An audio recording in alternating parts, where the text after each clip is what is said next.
Will California Governor Gavin Newsom run for president in 2028? Some say he may have already started. Here to talk about it with me, I think it'll be an interesting conversation, is our California reporter, Kenneth Schrupp at the Center Square. Kenneth, I'm excited about this. Gavin Newsom has this new podcast. It's already very controversial. He had on Steve Bannon, Charlie Kirk. What's going on here? I never thought I'd see Steve Bannon talking to Gavin Newsom. So this is Gavin Newsom's second podcast that he's launched recently as governor. The first is Politickin' with Marshawn Lynch and a NFL sports agent. That show has seemed to have gone on pause as he works on his new show, both in coordination with iHeartRadio. A lot of this seems to be driven by Newsom's belief that podcasts are why Donald Trump won in 2024. Earned media, of course, is a lot more valuable than paid media, and podcasts are a great way to directly reach listeners and audiences. Now, the real question is anybody listening to this show who isn't already a Newsom fan or even is a conservative or independent who might lean conservative? That remains to be seen. We do see that there is some initial polling, not really verifiable, that Democrats do have a negative perception of Newsom for having these very friendly conversations with Republicans, especially when he seems to diverge with Democrats on key issues. During a conversation with, I believe, Charlie Kirk, he said that he is against having transgender athletes participate in girls' sports in, I think, K through 12. That is something that a lot of Democrats, including his own attorney general, seem to support defending. Yeah, it was kind of an amazing moment in that interview because Charlie Kirk is like, well, what about, women, transgender athletes in women's sports? And Newsom was like, yeah, I totally agree. It's a fairness issue. And it was like, wait a minute, you totally agree? You just ran your whole party just ran a campaign and basically lost, in part because Republicans ran these aggressive ads in all these swing states about how Democrats supported this issue, and they stood lockstep in it, and they went down with that ship in the last election. So to see him do that, it's not surprising to me that there's going to be some Democratic backlash for him. And I've seen reporting and, a lot of Democrats saying that he's killing his chances of winning a primary. I mean, the Democratic primaries, they haven't, in recent memory, they've been basically, people have been anointed to be the Democratic nominee, like Kamala Harris never had to go through a primary, and she probably wouldn't have won if she did.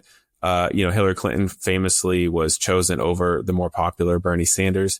But in years and before that, Democrats have had aggressive, tough primaries. And I think they could have another one this time around because there's no clear front runner in the Democratic Party the way there was Hillary Clinton or something, or a clear pick from the establishment. So it could be a really tough primary for Gavin. Do you agree with that? And do you think, he's trying to distract from some other issues? He's having a hard time. His response to the fires. There's other shoplifting has been a huge issue in California that people aren't talking about as much. Is he kind of trying to shift the focus from some of his policy failures? What do you think? I think we should go back first to answer that question on whether or not this is going to be a challenge in the primary. I don't think so. Pete Buttigieg famously removed his pronouns from his Twitter bio recently. It seems that we all do know that he is a man. Now, we're seeing a big pivot towards the center from a lot of leading Democrats. I think we're looking at sort of a Bill Clinton-esque realignment in triangulation, where Democratic Party leaders triangulate towards a more conservative position that is more popular with most Democratic voters, but perhaps less popular with the activist base. Whether or not this pays off in the general election remains to be seen because, Bill Clinton was a generational talent where he seemed very authentic. A big complaint that people have when they watch Newsom on these podcasts is that, okay, even if he is saying the right things, he just seems like a snake oil salesman. Yeah, he's got the slicked back hair. He flip-flops on everything all the time. The question is, can he outrun old perceptions by constantly pushing new ones? As the governor of California, we've seen things like this happen before. So, he easily could adjust to voters' expectations and triangulate perfectly, just be dialed in by the primaries. On the second question of whether or not Newsom is trying to deflect, I think that this is just part of a broader pattern of him using a lot of his time to advocate for a broader national platform. His first attempt was trying to push a national constitutional amendment and force a national constitutional convention for more gun control. He would have called it his right to gun safety. But why did he do that? He got to host events across the country, run advertisements with his PAC across the country, build up voter, volunteer, and engagement lists at a national level. So you combine that with his new podcasting series or two, and you have a pretty good national list. He's got his own national earned media that he directly can provide for himself. This lets him bypass a lot of the negative earned media that he might get, especially negative unearned media like attack ads. Speaking more to the wildfires issue, yes, he does have a lot of domestic in-state issues that voters do associate with him.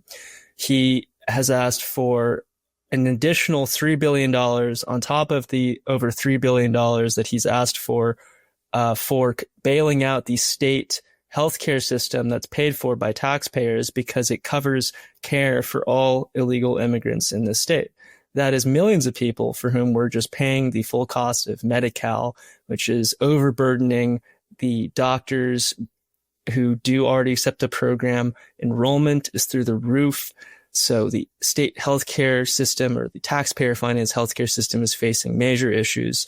The state is burning down. We have decades of forest mismanagement leading to these wildfires. Newsom likes to say it's climate change, but basic forest management, which is very cheap, can be done, should be done, could have been done to avoid these catastrophic fires we saw in Altadena and the Pacific Palisades.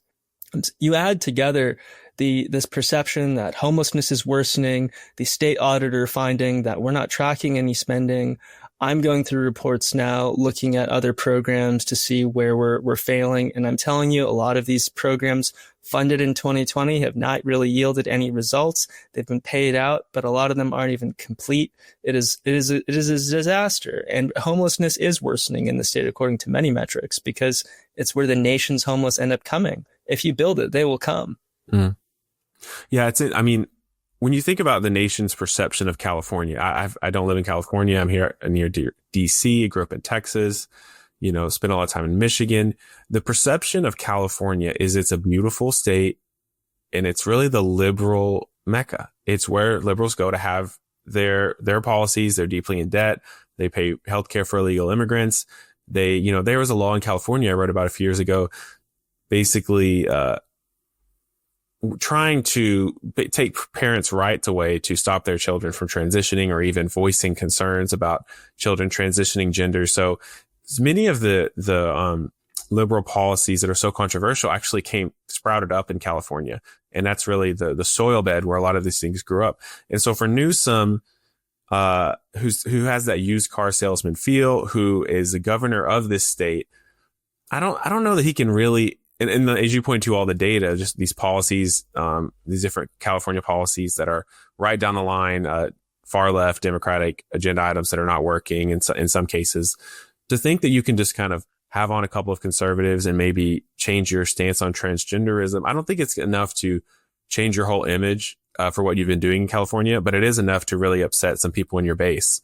So I'm not sure that, we'll see where this goes. Maybe the podcast thing over time, he's able to create a new image. There are several years till the next, presidential, run.